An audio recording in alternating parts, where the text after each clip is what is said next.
The first point I want to emphasize is the importance of a calling or a sense of a calling.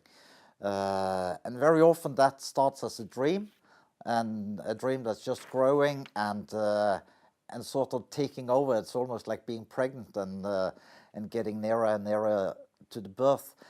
That's one. Another one can be a specific happening, somebody who gave you a word and you recognized it in your heart.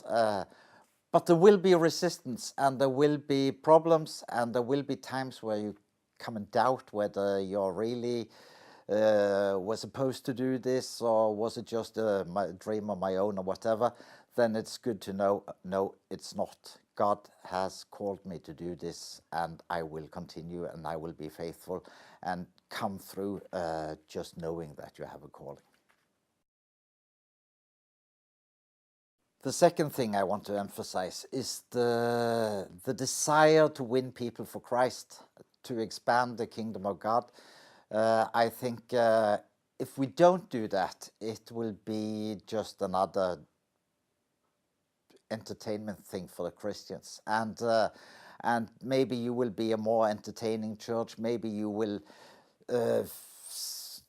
look more modern, look more relevant, look more anything, but it won't matter for the kingdom of God. It's just maybe worst case is that you get more spoiled Christians, and that's not good for the kingdom either.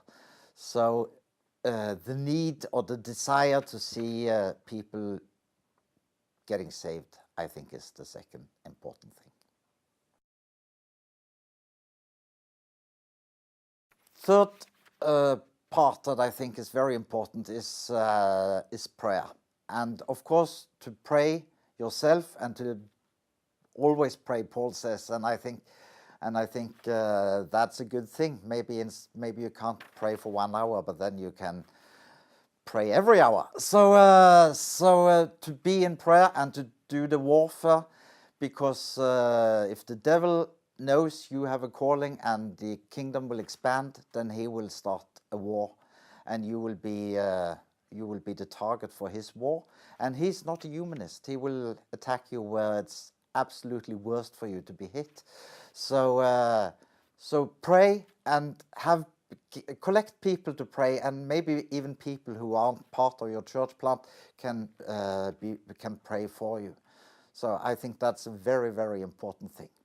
Some of the people that you think will be core members of your church plant will actually leave you, or even betray you, or at least it can be felt like a betrayal.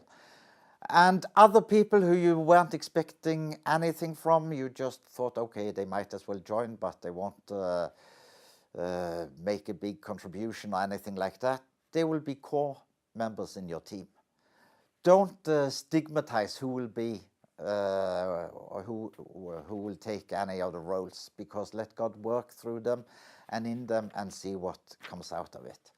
And then I also want to emphasize the importance of having a mentor or a coach, somebody who's more experienced, who can guide you, who give you the freedom, but still are able to advise and give adjustments.